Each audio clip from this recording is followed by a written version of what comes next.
செம்பருதி நன்மொழி. செம்பருதி. குழந்தைங்களா, செம்பருதியை பிரிங்க. செம்மை கூட்டல் பருதி.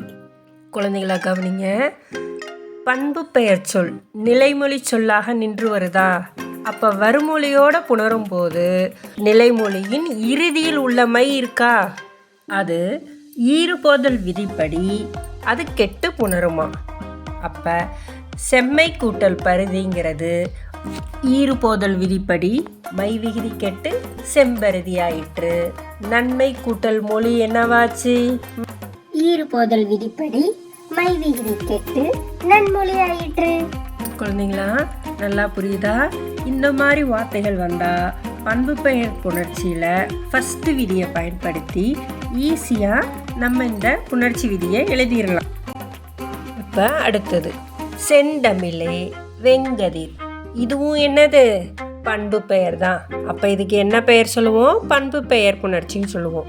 இங்க செம்மை கூட்டல் தமிழ் எப்படி செந்தமிழாச்சின்னு பார்க்கலாமா? ஈறுபோதல் விதிப்படி செம்மை கூட்டல் தமிழேங்கிறது செம் கூட்டல் தமிழேன்னு மாறுச்சு. இப்போ ஆன்சர் கிடைச்சிருச்சா? இல்லை, கிடைக்கல. அப்போ என்ன பண்ணியிருக்காங்க? இன்னொரு விதியையும் பயன்படுத்தியிருக்காங்க. அது என்ன விதி? முன்னின்ற மெய் திரிதல். அதாவது ஈறுபோதல் விதிப்படி மை கெட்டு செம் கூட்டல் தமிழே என்று மாறுச்சு. அடுத்த விதி என்னன்னா, நிலைமொழியின் இறுதி எழுத்து இப்போ என்னவா இருக்கு? மகரமெய்யாக இருக்கு. அப்போ என்ன பண்ணணும்னா, முன்னின்ற மெய் திரிதல் விதிப்படி மகர மெய் திரிந்து இந்து என மாறி செந்தமிழே என்று ஆயிற்று. அடுத்தது பார்க்கலாமா? வெண்மை கூட்டல் கதிர் என்ற வார்த்தை எப்படி வெங்கதிரா ஆயிற்றுன்னு பார்க்கலாமா?